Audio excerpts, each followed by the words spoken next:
On March 31st, 2024, a racing game called The Crew stopped existing. 12 million registered players, some holding the physical disc in their hands, watched their purchase turn into a plastic coaster. Ubisoft's lawyers later put the industry's quiet rule into writing. Buyers should never have expected, quote, unfettered ownership of the game. Recently, Sony sent European PlayStation users a message. 551 movies they had paid for, including Terminator 2 and Total Recall, will vanish from their libraries on September 1st. No refunds. The same week, Sony announced the end of physical disc production for all new PlayStation games starting January 2028. Everything you've bought is starting to look less like property and more like a subscription that hasn't expired yet. Here's how gaming got to this point and who's fighting back. Every digital store has the same word on its biggest button, buy, and every one of them has the same clause buried in the agreement nobody reads. You're not buying anything. Sony's terms state directly that the words purchase and buy do not imply any transfer of ownership. For 20 years, this distinction stayed theoretical. Stores kept running, servers stayed up, and libraries only grew. The license behaved like ownership, so nobody cared about the difference. Then the always online era arrived, storefronts started closing, licensing deals started expiring, and the theoretical clause became a scheduled deletion date sitting in millions of accounts. California even passed a law in 2024 forcing stores to admit at checkout that you're buying a license, not a product.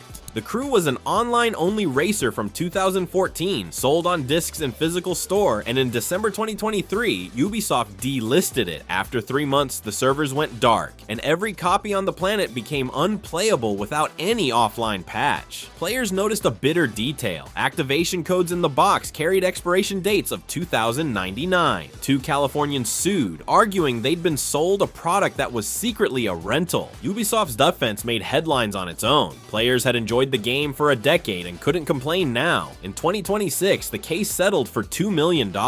Affected buyers get $7 in cash, or $15, but only as store credit back into Ubisoft's own shop. The shutdown also ignited something bigger, Stop Killing Games, a consumer movement demanding that publishers leave games in a playable state when support ends.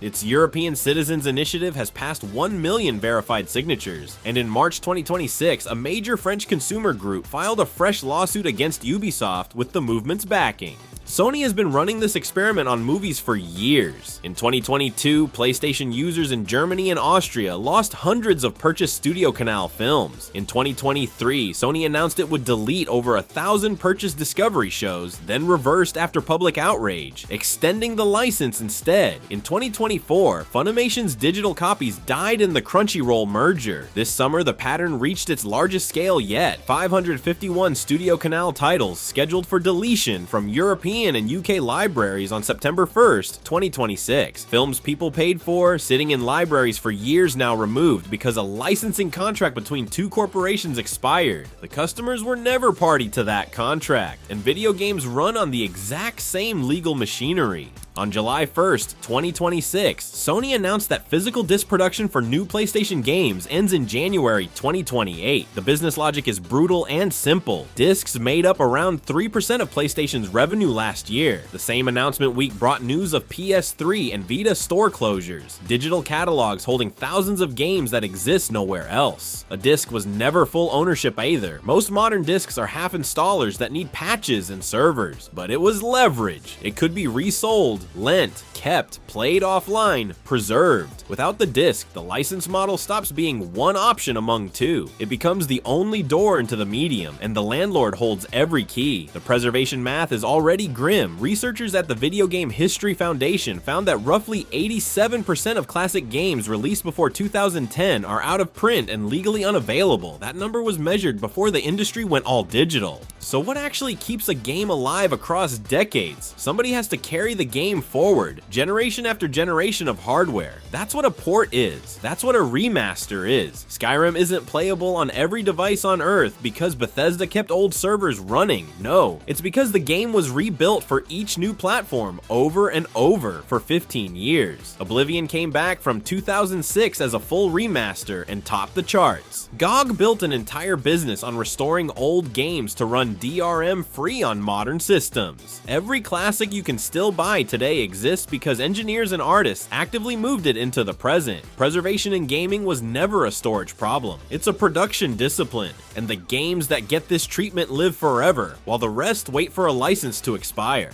The industry will keep arguing about licenses, lawsuits, and who owns what. But one fact stays constant underneath all of it: a game only survives as long as someone keeps it running on the hardware people actually use. That's the work Kevuru Games does every day, porting titles across PC, consoles, and mobile, rebuilding performance for new platforms, and giving games a longer life than any single storefront can promise. Chapter 2 of Poppy Playtime on consoles is our work, and it plays better there than anyone expected. Publishers decide how long a license lasts. Good engineering decides how long a game lasts.